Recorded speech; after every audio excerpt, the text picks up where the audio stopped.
What's up, everybody? Welcome to the RogueMTRafter channel on YouTube.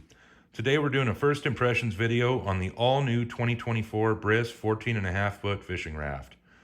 This is a brand new ground-up design from Bris for 2024. I'm pretty sure I got the first one based on what they were telling me. Just got it a couple days ago, and all I can say is, wow, super nice boat, super heavy duty. Definitely exceeded my expectations. I've been on the fence for about so many different inflatable boats over the last few years. It's pretty much left my head spinning, but I finally settled on this one. And I'll tell you why. There's three main selling features on this that definitely made the purchase easy for me. Number one, the size. I've had a floor plan drawn up now for a few years, and this just fit the bill perfectly. 14.5 feet made sense for me. This is going to be a custom trolling raft when I'm all done with this build series, and there should be 8 to 10 videos up total on YouTube, so stay tuned for those. It's going to get a custom console, benches, storage locker type benches with the rear one will be configured to house over the gas tank and battery and hold 2 downriggers and to have a third seat. Like right out of the box, you get a riveted fuel tank strap. I'm probably going to be putting in a 12-gallon tank, so that one won't work for me, but most guys are going to run a 6-gallon tank, so it will work for you. You also get a little, rubber mat for your gas tank that comes with the kit. You also get a couple of oars. You get a pump.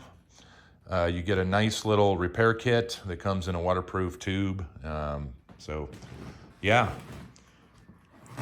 Big selling feature for me, aluminum transom. All aluminum transom. Not too many boat companies are doing that. I actually think Striker's the only one that's doing that. Maybe Zodiac has one, I don't know, but I haven't seen one. And I mean, I've been scouring the internet looking for the perfect boat for my needs. So the length, the aluminum transom. Oh, also you get the aluminum floor with the EVA foam over it.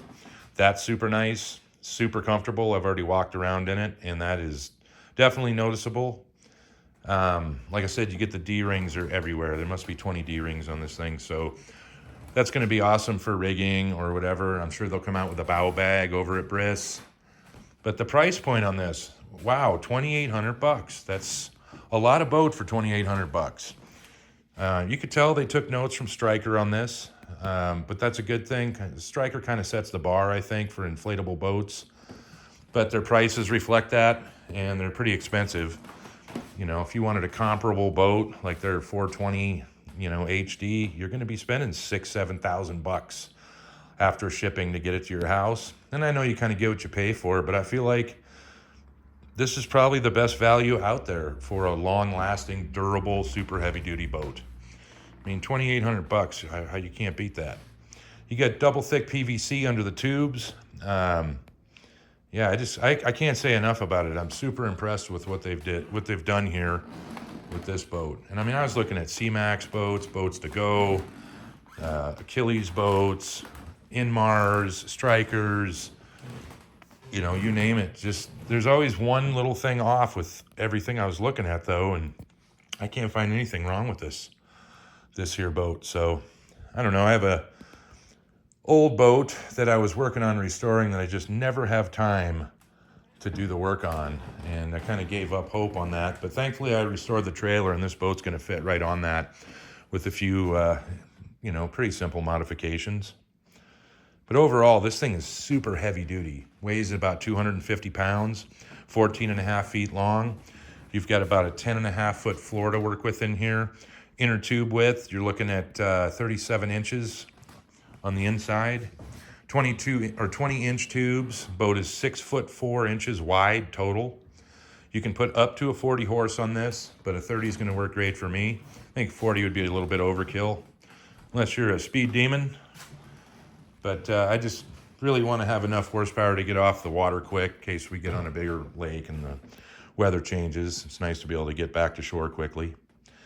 But yeah, super well thought out, everything on this boat. So I'm going to put a link in my description to the Bris website, direct link to this boat if you want to buy one. I'm not I'm not going to be able to get this thing done in the next like 2 weeks or anything, but I'm thinking it's probably going to take me 2.5 to 3 months to complete the entire build. Subscribe to the channel so you can see when my new videos are going to pop up. Probably about 8 videos, I figure. Going to do a custom console. Found a guy on eBay that makes custom windshields. And yeah, basically just going to set up a console with a sonar on it, phone mount, you know, all the BS. And run an Amped Outdoors battery. Gonna run Scotty stuff. Might run some Yak Attack track stuff. We'll see. Should have enough room up front for like a 45 quart cooler. And yeah, 2 seats up front behind the console and a small pedestal seat here in the middle of the back bench. Once I get all that done, I'll kind of walk you through some of that stuff in my videos that are coming up and how I built stuff and what worked and what didn't. You know, and go over everything. Feel free to leave a comment if you have any questions, and I'll get back to you pretty quickly. If you need any dimensions or have questions or any of that stuff, happy to help make the decision. Oh, another nice little feature, you've got splash guards back here. Another benefit of having a 20-inch transom would be probably for if you want to put a jet motor on here. I don't know, I'm not into the river stuff or any of that, so it's not a big deal to me, but nice to have a taller transom,